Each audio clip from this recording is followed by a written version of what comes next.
Hey guys, welcome back to another episode. Today, I'm extremely excited to have a very special guest on here, Ted Stern. Ran across his stuff on social just a couple weeks ago and very amazed at what you're doing, Ted. So, welcome to the show and tell the listeners a little bit about yourself.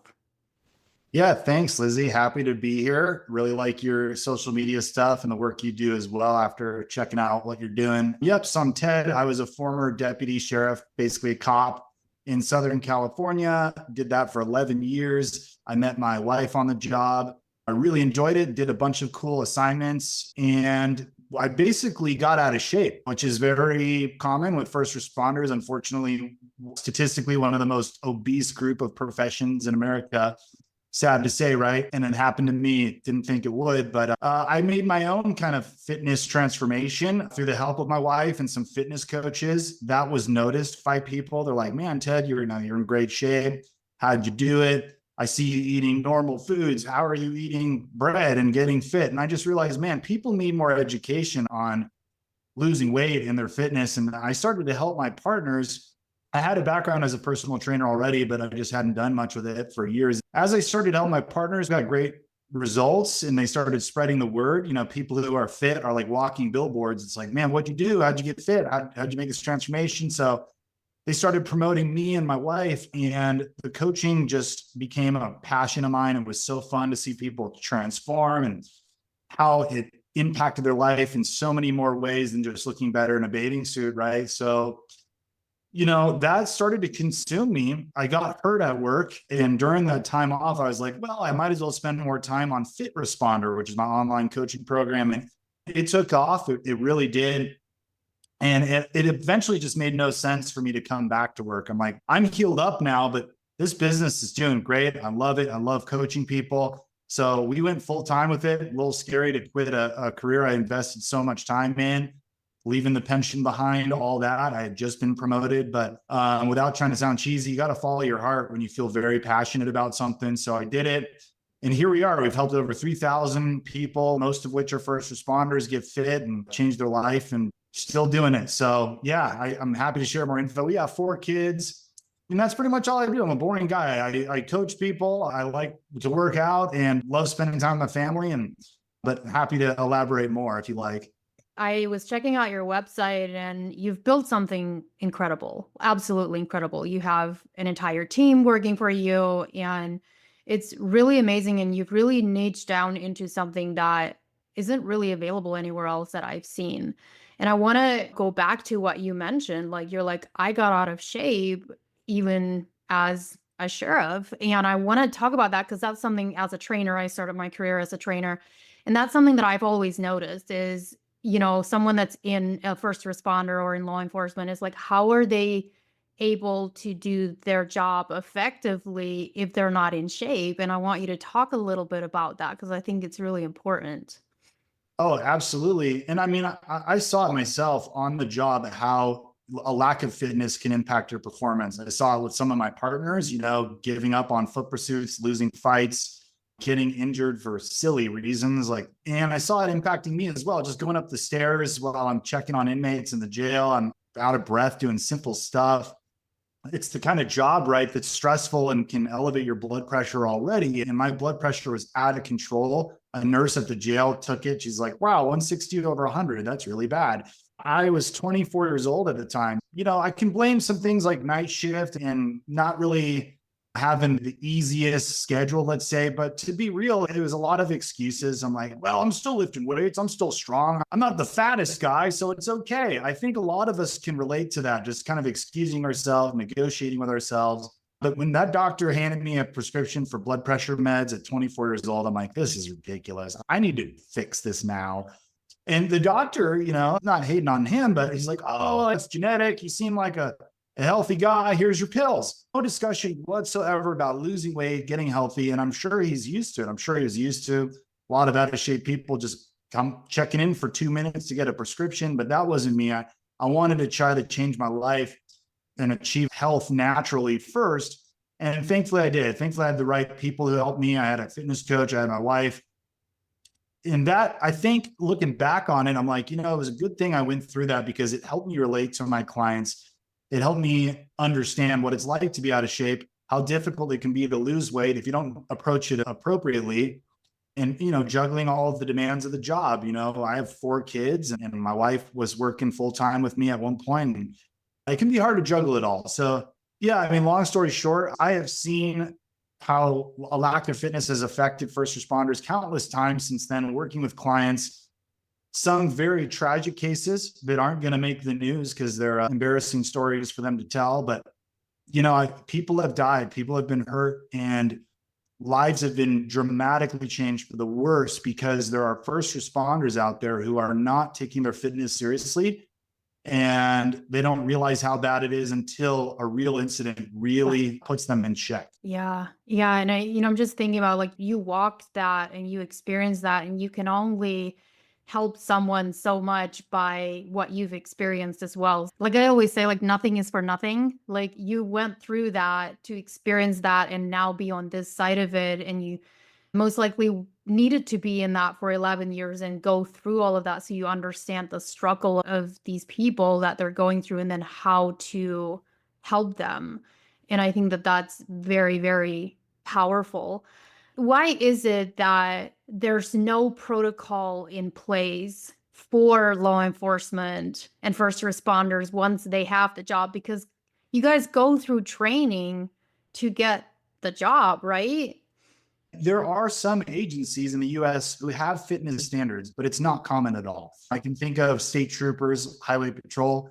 They tend to have better fitness standards. And I've had many clients in those agencies say, man, I'm going to go for my weigh in, or they're going to measure me. So I've got to get in shape. But unless that's been established already, it's hard to establish those standards when you don't have them, because unfortunately, people will complain. You're going to have the officers or firefighters, whatever, the first responders themselves complaining, and you're going to have their unions complaining, saying it's discrimination. They don't like whatever standards are in place. So every agency in the US can establish fitness standards. But the truth of the matter is, most don't want to go through the difficulty of trying to establish what that standard is, battling the unions, battling the crybabies who don't want it. So we're left with a lot of agencies who just frankly have next to no fitness standards. We have 300-pound officers who can't run a quarter mile to save their own life, literally. It's sad. So yeah, you're right. I mean, it's crazy how almost every police agency has an academy where you have to get through it. And, a lot of them by the skin of their teeth, so to speak, they're barely making it through. Most academies are very relatively easy fitness standards. After the academy, a lot of people just let themselves go, and most departments are doing next to nothing about it. Wow. Yeah. That's so mind-boggling to me, because if I think about like the person that's there is supposed to be the person that's there to protect me if something bad happens. And Yeah. if they can't do that, then my question is why have the job if you can't do that? Like that, I question that. Oh, So, very valid, Lizzie. And the fact is, most of these people excuse themselves because what okay. they'll say is, oh, well, the probability of me needing to be Mm, fitter is so low, whatever. I mean, I've heard every excuse. They don't pay me to get in shape, so screw them. Adrenaline will help me. Most of these people are delusional. They think they're more capable than they actually are. I've talked to guys who are 100 pounds overweight, and they're like, oh, I still got it. I mean, if I need to do whatever, adrenaline will help me, blah, blah, blah. So, I mean, I just seen this over and over. Most of the people who are out of shape don't think they're as out of shape as they are. It's been a gradual process getting out of shape. So they don't realize how bad it's gotten. Unfortunately, typically takes a real life, oh crap moment for them to go, oh gosh, I'm not Superman. And maybe me being 50 plus pounds overweight is bad and it's dangerous. In any profession, people can get complacent and overconfident. I'm sure there are doctors who are not current on their training and latest medical research. I'm sure there's airline pilots who have forgotten all about the emergency landing procedures and just shrug their shoulders and think, oh, I can do it if I need to. What are the odds, right? So another piece to it, of course, is the mental health aspect. And a lot of first responders are depressed and they use food as a coping mechanism. So there's that piece to it. But you're right. I mean, it's sad, it's embarrassing, it's disgusting. And at this point in time, it's up to the individual to recognize the reality of their situation and make efforts to change, because agencies, for the most part, aren't helping.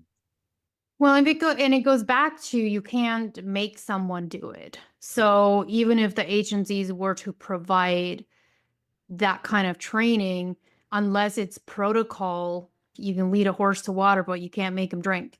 And so it has to be bigger than them. If someone's really unhealthy, they have high blood pressure, and they need to lose weight, sometimes that has to be bigger than them. You do it for yourself, but it still has to be bigger than yourself. So it could be, hey, it's for your job because you're there to save people's lives, your family. So you posted a video that really resonated with me. The law enforcement, they were chasing guys, and this is the reason why you stay in shape when you're a police officer, so that you can do your job. And I thought to myself, if you're a parent and you have kids, for the safety of your kids, it's the same thing. You should want to be strong and healthy so that you can protect your kids. Kind of the same concept. That's how. Yeah, I mean, I agree. And just being a good example to your kids, living longer for your kids. I mean, there's a million reasons we can talk about. But again, I think for the most part, I would say most people who are overweight to a significant degree, let's call it 30 plus pounds, have some element of being delusional. Because if you were to be real and actually recognize the situation for what it is, you would see it as basically emergent. You'd be like, I need to change this now, and I'm going to do what it takes. And you would get help, whatever that requires. But you don't see that. You see people putting in half-assed attempts here and there. They try a diet for 2 weeks. Oh, well, so I mean, what we have is one part of the brain which uses food as a coping mechanism / just enjoys the happy chemicals that come from eating junk food and overeating and wants to stay in that comfort zone. And then you have the other part of the brain that's logical, maybe understands that it's a problem, but their comfort seeking brain is winning. A portion of their brain is winning at this point, right? So yeah, I mean, if you're a parent, same thing. Why the heck are you staying out of shape when you have chosen to bring kids into this world that you ought to be their provider, protector, and a great example and role model to? How good of a job are you doing if you're out of shape? I mean, I would equate it to smoking cigarettes. You could still be a good parent, but you are providing a bad example. You're almost certainly passing on some habits that are unhealthy for your kids, whether by example or not. So yeah, do better. I know I sound like a jerk. I'm on a good one. I know. I like that. Straight to it. Do better. It reminds me of a conversation that I had with someone the other day, and I was working with her, and she said, I just decided F this, like I need to do this. And I said, that's the difference between someone that says, I'm going to do this. I don't care.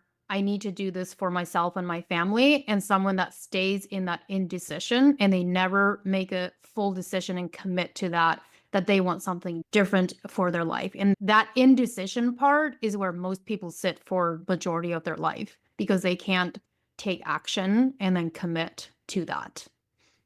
Yeah, there's a big difference between thoughts and actions, right? And a lot of people think about it, wish they could be in shape, plan on it, but you got to start acting on it. And you're right. Like, I've noticed that people who actually make a change have to truly be sick of the situation. They just have to be like, man, I'm so sick of this crap. I'm over it. I'm sick and tired of being sick and tired. Let's go. But as you said earlier, you can lead a horse to water, but they have to be the one in that mindset to want to change. And I don't know when that is for people. For some people, it's when they're 10 pounds overweight and they're disgusted with themselves. Some people, it's when they're 100 pounds overweight and they have a heart attack after being on a fistful of medications for 10 years. So I can't tell somebody when that is. They have to make that decision when they're sick of it. But when they are and they're sick of it, then they ought to look for some help. And if they do find the right help, they might be able to ride that momentum and make a big change in themselves. Yeah, absolutely. So tell me a little bit about your process. So you primarily work with first responders, correct? Yeah, mostly first responders. About 20% of our clients are not. I just kind of chose that niche because I want to be able to say, hey, this program will understand sort of the challenges you go through, the shift work, the stress, the long hours, the juggling family life, the crazy call outs. Like I wanted to be able to tell people off the bat, hey, you will get it. We're going to be understanding and sympathetic. But yeah, about 20% of our clients are not. That's awesome. What is the biggest struggle that you see with your clients and the people that you work with?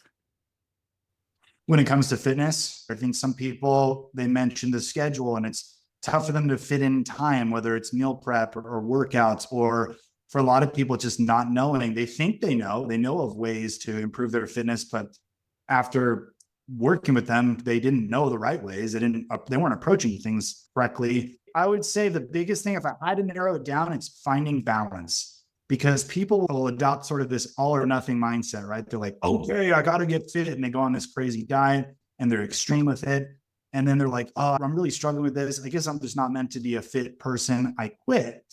But, when I work with someone and they join my program, I like to show them how to achieve a level of balance that helps them stay consistent. And that leads to a ton of success. So yeah, if I had to narrow it down, I'd say finding the appropriate balance so that they can be confident when they skip workouts and when they eat crappy food, that it's not the end of the world and there's a way to progress forward with all of those quote unquote mistakes being a part of the process. Just being a part of getting fit is deviating at times, Yeah, and adjusting, and also understanding that your lifestyle changes and your body changes, and wellness is like a pendulum, like it swings, and your life changes. You maybe one time didn't have kids, but now you have kids, so you have to adjust to having kids. Maybe you changed jobs and your schedule changed, and you got to move with it and adjust it instead of letting life control you. You have to control life and let your lifestyle be whatever it needs to be. But instead of allowing it to work against you and your health, you learn how to move with it and change with it. Because what you did in your 20s is probably not what you're going to be doing in your 40s. That adjustment is important. Yeah. Yeah. And I think that sometimes that's where people get stuck, is like, well, this is what worked back then. Your metabolism was different when you were in your 20s. Your job was probably different. And so when you get into your late 30s and into your 40s, it's a different story. Especially if you have kids and a taxing job. So I'm curious, what's your process? Like, do you have, because I want to make sure that the listeners also understand sort of your process. Do you have different types of programs, or is it like one set program? This is what it is. What's your process? Yeah, different types of programs. And when I work with somebody, either myself or my client advisor on my team will talk to them and we'll kind of figure out what their goals are, what their struggles are. And that's going to help better dictate sort of the level of support and length of program that is best for them. But I would say that the program itself is based on 3 principles. I call them the success principles. So that is structure, support, and sustainability. So structure, we do a custom plan of action, custom meal plan, custom training plan, and make some adjustments and sort of help them find that balance I was speaking about earlier, and helping them simplify the process, helping them understand nutrition, training, what works best for them and their body and goals. The second pillar is a high amount of accountability. So it's myself, it's a team of coaches, most of which are former or current first responders. Pretty much all of them are degreed and certified in multiple things. And then sustainability, teaching them how to maintain these results, teaching them how to transition to a lifestyle that they don't really have to think about that much. It's just more automatic. It's habitual at that point.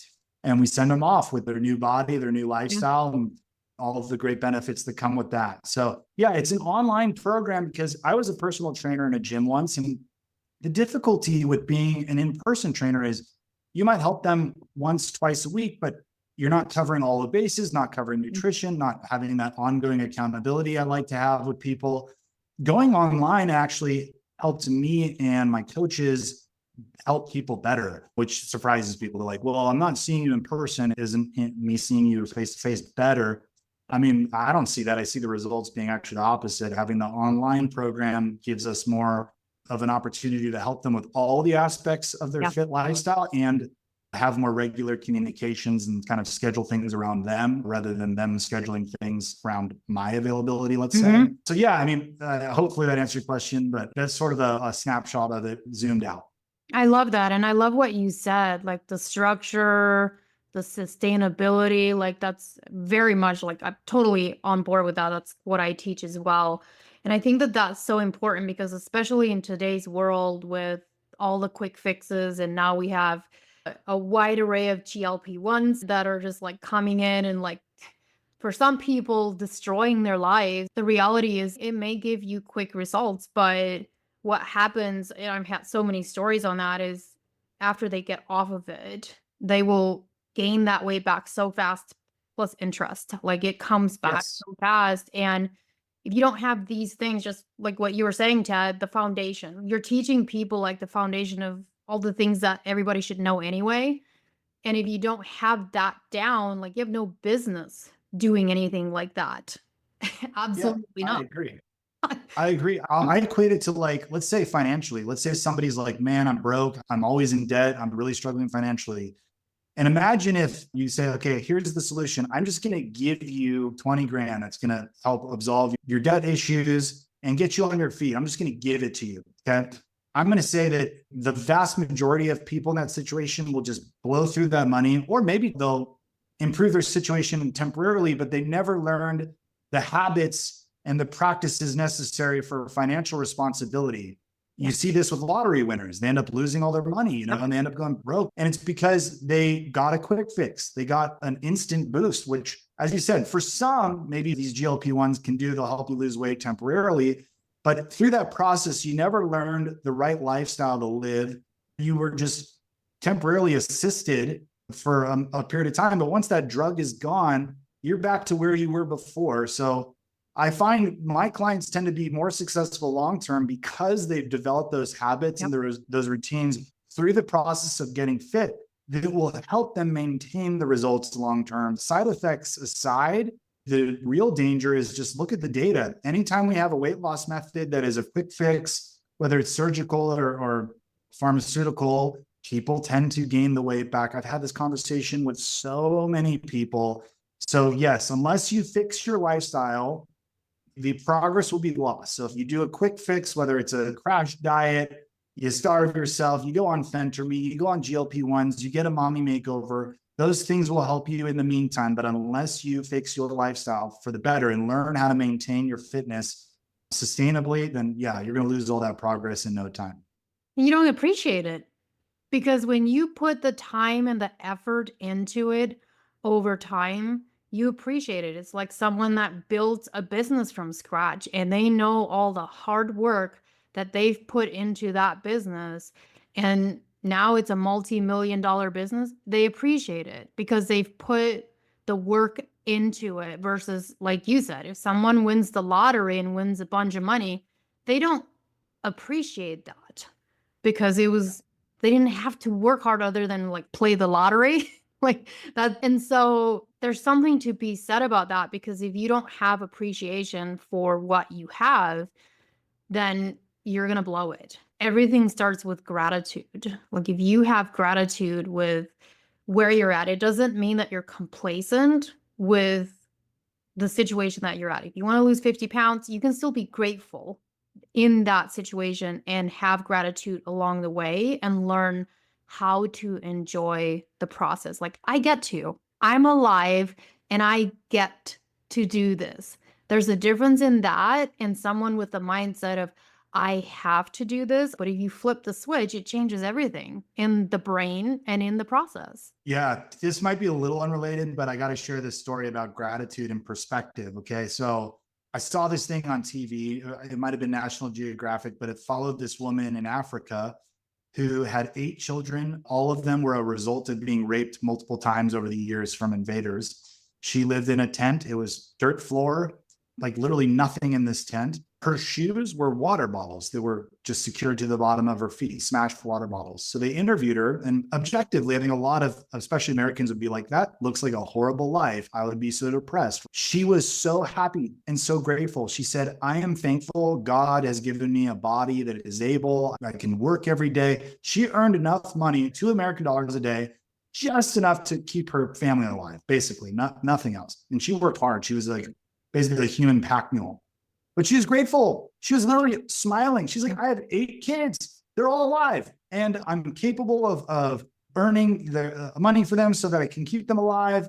Thank God. She's all smiles. And I try to remember her when I'm feeling depressed or lacking gratitude, because it is just a perspective thing. I've had clients who are like, oh man, like I want to go eat pizza because this meal, which is a great meal, it's just not hitting my cravings right. Like it just sucks that I can't eat that thing. And it's like, maybe appreciate that you can still eat a ton of great things that are delicious, that are things your ancestors would have freaking dreamt about having. So yeah, I mean, a huge part of it is just being grateful. Like maybe be grateful you live in a time and age where you can get 50 pounds overweight because you have so much damn food available Oh my in God. the first place, right? So yeah, I just want to share that story for any listeners out there. I mean, it does help me, not always, but it does help me time to time when I remember that story, that woman in some part of Africa. It's pretty amazing.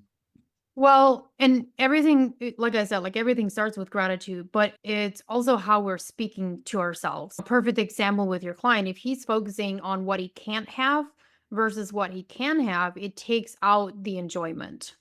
So when you shift your perspective and focus on the gratitude of what you can have and what you can do, it changes everything. Most people don't know what it feels like to feel good until they do. Once they know, like I had a couple that I worked with last year and 3 kids, have their own business, busy as heck, but they decided, I can do this. We need to do this. We want to be healthier.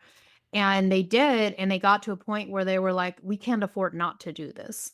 And I'm like, Mhm. "That's the place that you want to be."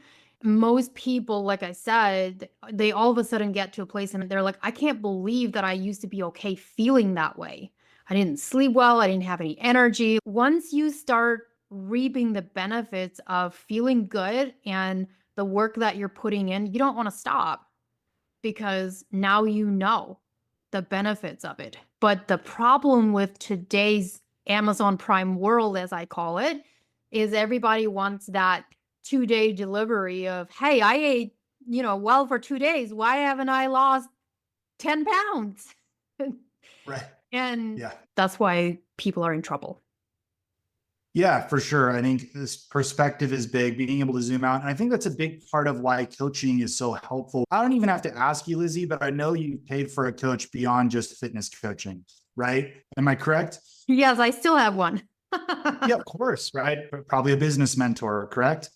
Mhm. So every successful person I know has used consultants, coaches, because investing in themselves has helped them elevate to the level they want to be at. But I think a big part of that is having an outside perspective show you what a better perspective can be. So like when you're in your own head and you're like, oh, I just don't have time, sometimes it takes a coach to go, what do you mean, man? Like, here's 5 meals that take no time. Just literally, you could just grab this from a pantry. Oh, okay. Yeah. Like, and literally just talking ourselves, being talked out of our own BS. So there's a lot of benefits to having a coach. I think one of the best ones beyond the accountability and being given a plan of action that you can have confidence that will work is having someone who's ideally in a position that you want to be in that regard, whether it's fitness, financially, whatever, relationships. There's a lot of different types of coaches, right? They're in Yep. the position you want to be in, at least in that regard. And they can share their perspective, their winning mindset with you when you might be in a place where it's difficult for you to see it. So yeah, I see that as one of the best benefits of coaching is to be shown what a better perspective is. Like you said, hey, instead of saying I have to, be grateful Yeah. because some people don't have damn legs and they don't have the ability to work out. So like stop crying about it. Like you're going to be thankful after you do it. Go. And they go, man, you're right. I'm so glad I spoke to you. And I'm so glad you motivated me to get in there. So yeah, I mean, exactly what you said. Like sometimes we just need a better perspective. And one of the best ways is to have somebody you trust who's an expert in the position that you want to improve to, who can help give you a better perspective. Yeah, 100%. I agree. Additionally, like I always say, like choosing and learning how to eat better and feed your body with good food, exercising, that's actually pretty easy. The hardest work to do is the internal work, the emotional and the mental work. And when with my clients, I dive deep and I tell them, listen, like you're going to do some hard work in here because if you don't, then you're going to find yourself back here in 6 months and a year. So get ready because this is where we're going to dive deep. And so I do something in my coaching where every like one day a week, I have like an entire community call for all of my clients and it's called Mindset Monday. And we dive deep. We do all that stuff. And that's the one place where all of my clients will be like, that's the most transformative call. It's the part that they look forward to the most actually, because now they're at that place where they're excited to learn like what else can I learn and improve on. And Yeah. that brings success. Yeah, I'm with you. With my coaching calls with my clients as well, more often than not, it's centered around mindset Yep. because people come in believing it must be the specific workout program that I don't know about. It must Yep. be the supplement I don't know about. It must be the macro breakdown I don't know about.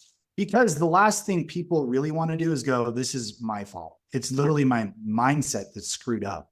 But they will learn whether they know that or not. In time, it's really about the mindset more so than anything, and that they have to be coached on a process that gets them to a better mindset more so than the nitty gritty. How many grams of protein do I need? Should I do Bulgarian split squats or lunges? Those are very minimal pieces. Yeah. I have had people who follow the dumbest diets, who have the dumbest workouts, and who think they know everything because, as you said, this worked for them when they were 20, whatever. Yeah. But yeah, I mean, I think some of the most transformative work, as you said, is the mindset and how they talk to themselves, who they identify themselves as. One other small point here is how important it is to surround yourself with like-minded people. So I'm sure your clients enjoy having someone like you and fellow people who are trying to work on a similar goal and can relate to the struggles, but at the same time are all working to elevate and achieve that more optimal mindset and perspective. So whether it's online or in person, if you network and hang out with people who are successful in the thing you want to be successful in, it's going to change something about your process and most likely your mindset for sure. Yeah, for sure. And sometimes, clients will find themselves having to kind of distance themselves from the circle of friends that they were a part of because they realize that the people they were hanging out with, they don't have the habits and they're not the example that they want to be around. And it's not that they're bad people, it's that those people just aren't in a place where you are. If you're in a place to want to change, you have to look at your environment and go, this isn't the environment that I want to be around. And if all your friends want to do is go drink every weekend and they don't work out, then you're going to have to assess whether or not that's the friendship pool you want to be around. Or do you need to create some distance and go, I need to go over here if I want to be successful because that's not going to take me where I want to be. And there's nothing wrong with that. It's high school, grade school, whatever, you've changed friends and grown many times in your life. So there is nothing wrong with that. I can count so many times where I felt like I was growing out of relationships that I was surrounded with. And at first it was uncomfortable for me because I was like, I'm not a bad person for feeling this, but also they're not bad people. How do I kind of like navigate this weird thing? But eventually I just got to a place where I was like, some people are for life and some people are for a season, and that's okay. Yeah. And this reminds me of a topic I did on a coaching call with my clients yesterday. How does this thought serve me? It can be difficult to assign good or bad to thoughts or positions in life, right? You were saying like, well, is it a bad thing if they want to live this lifestyle, but I want to live this? Who's right? It's really not about that. It's about how is this serving me? So how is this relationship serving me? If my goals are to be fit and healthy or have a better relationship, whatever, is this relationship with this person serving me to achieve that goal? Yeah. And we can apply that to thoughts too. You can have negative thoughts that are like, man, I'm such a loser. I suck. You can have thoughts that are like, I'm so awesome. I'm amazing. And it's tempting at first to be able to assign goodness or badness to either of those. But actually, it could be the opposite, right? You could have, I'm so great. I'm so awesome. That could serve you in a bad way, right? If it keeps you complacent, you're not hungry to grow, you stay stuck and comfortable in your crappy comfort zone. And conversely, you got winners like Michael Jordan who used to talk crap to themselves all the time. Man, I suck. How could I fail? But that motivated him to try harder. And it fueled his ego to want to be better than his competition and whatnot. So the question shouldn't really be like, hey, are they bad? Am I bad? Is this bad? Whatever. We got to get practical. How is this thought? How is this relationship? How is this environment serving me when it comes to achieving the goals that I set out to accomplish? Yeah. Does that make sense? Oh, 100%. And I think it also, something came to mind when you were talking about, like, if you're telling yourself, like, I'm so awesome, I'm so great, is that coming from a belief and authority of you know who you are as a person and what your mission is? Or is that coming from ego? Those are two different things. Because if your ego speaking, then it's probably a lie because the ego will lie to you all the time. But if you know who you are and you're walking and talking in your authority, that comes from a place of humility, not ego. And you just know what you're called to do in this life and in this world, and you're here to serve the people that you need to serve. So I think that's really where the big difference is. And you have to be careful. And most people don't know the difference between their ego and the authority that they need to be walking in. I'm curious, how can you differentiate the two? If you do have that internal dialogue and you're like, man, is this coming from authenticity or ego? How would you recommend we kind of have some introspection to be able to differentiate the two? You have to ask yourself, well, where is this coming from? Where is this stemming from? So an example would be if you're saying, I'm so awesome, I'm so great. Are you saying that because you want other people to recognize and say that back to you and you want to be solidified in that? Where is this coming from? Or are you saying it because you know that what you're doing, you're good at? And you know that this is what God has called you to do, and God says that's who you are, versus I want this for the recognition. I want to put it out on social and I want people to give me feedback and I want them to tell me that I'm great. So that's the difference. Like, you really need to know the difference between those two. It's kind of like if it's ego, it's being driven by the desire for other people to see it the same way, to validate that feeling. Validation. From authenticity, it's just introspection about who you know you are at your core, but that doesn't require any validation from anyone else. It doesn't even need recognition, applause, nothing. It's just you working to recognize sort of like your true nature and maybe appreciating the positive aspects of yourself. Is that right? Yeah. Yeah. Okay, cool. Yeah, it's like another idea would be, and this is a little bit kind of on topic, but but I want to share this. So let's say you're in a relationship and you're dating someone, but you're afraid that person's gonna break your heart. Well, the question is, why are you afraid that they're gonna break your heart? What are they able to take from you? If someone can take something from you and they break your heart, it's because it's something that you've not given to yourself first. So if you give yourself these things first, and I know this might sound a little cuckoo to some people, but bear with me. If you give yourself the love and the care and the things that you need first, then anybody that comes in, that's just icing on the cake. It doesn't mean that you don't want them in your life, but whoever comes in, it's icing, it's sprinkles. You love being around them, but you know that they can't break your heart because you're okay here. And if you guys like date for a while and then all of a sudden one of you is like, yeah, I don't think like this is really going anywhere, it's okay. You can both go your separate ways and it's not a big deal. You don't have to walk around with a broken heart for 6 months to a year because you know that you've given yourself those things first. Does that make sense? I think it makes sense. It's kind of like a stoic idea of being confident and basically being content with yourself, and not having your opinions about yourself hinge on anyone else. Yeah. It's that quote, I think, I don't know if it's Marcus Aurelius, but it's like something like, it baffles me how we all love ourselves more than others, yet we will care much more about their opinions about us than we care about our own opinions about ourselves. And it's true. And as somebody who's got a big following on social media, I'm sure you can relate to this. I mean, there's no shortage of critics, people get in your comments section just to be jerks. There's a lot.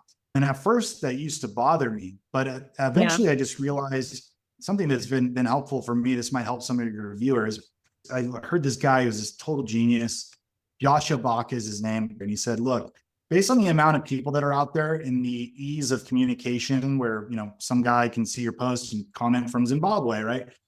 Based on the amount of people that are out there and the wide range of opinions, when you encounter someone who's negative or talks crap or says something bad about you, instead of getting offended or upset, just recognize the actual statistics behind it and go, well, this is inevitable that someone has this opinion. So instead of being upset, just go, oh, there you are. And I thought that was really cool. You could paint something gorgeous. Some percent of people say it's trash. It's the worst thing they've ever seen. Some people say it's incredible. There's all the opinions in between. And that goes for pretty much anything. People, songs, art, furniture, it doesn't matter. You're going to have a wide range of opinions. So instead of letting it hurt your ego, what we should care most about ourselves, and I think this is to your point, is what do we identify as? What do we see in ourselves? What's our own opinion of ourselves? And if we're okay there, then these opinions from others, we can just fluff off. Okay, you're just statistics. You're just one of the many people out there that must have this opinion, because frankly, the opposite is impossible. We can't have everyone unanimously agree this is amazing or this thing's bad. It's going to be a range. So be confident in yourself, because that's what's most important. Yeah. Nobody can hurt you unless you allow them to. Unless we're talking physically, that's different. But emotionally, if someone offends you, it's because you've allowed them to offend you. If someone takes advantage of you, it's because you've allowed them to take advantage of you. And if you're someone that's like, oh, whoa, like that's not true, that's usually because you're still in that victim mentality where it's like everybody's out to take advantage of me. And so you have to be really careful with that. So Ted, where can people find you? Yeah, great discussion. Thank you. The probably easiest ways are fitresponder.com, or you can find me on Instagram at fitresponder. And Google us. We got 5 stars, over 350 reviews. We tend to be well praised. We're the top fitness coaching program for first responders in America. So our clients tend to be cops, firefighters, nurses, medical people, veterans. But we do serve everyone that's a good fit for our process. So go to fitresponder.com, click apply, and see if it's right for you. Thanks for letting me promote myself, Lizzie. Yeah, absolutely. So we're going to have your website and your IG in the show notes. But guys, go check out his IG page. You post some really cool and funny stuff too. It's very entertaining. I just think what you're doing is so incredibly important. And I see, like, I think you could do some really cool partnerships with certain academies and stuff. So, and maybe you're already doing that, but what you're doing is very, very important. And I'm very proud of what you're doing because people need you. So thank you for coming on, guys. Thank you. I'll see you next week. Thank you. Thanks for tuning into the Lizzie Ens Show. If you're ready to take the next step to transforming your health and life, visit www.undietyou.com for all my resources and to book your consultation today.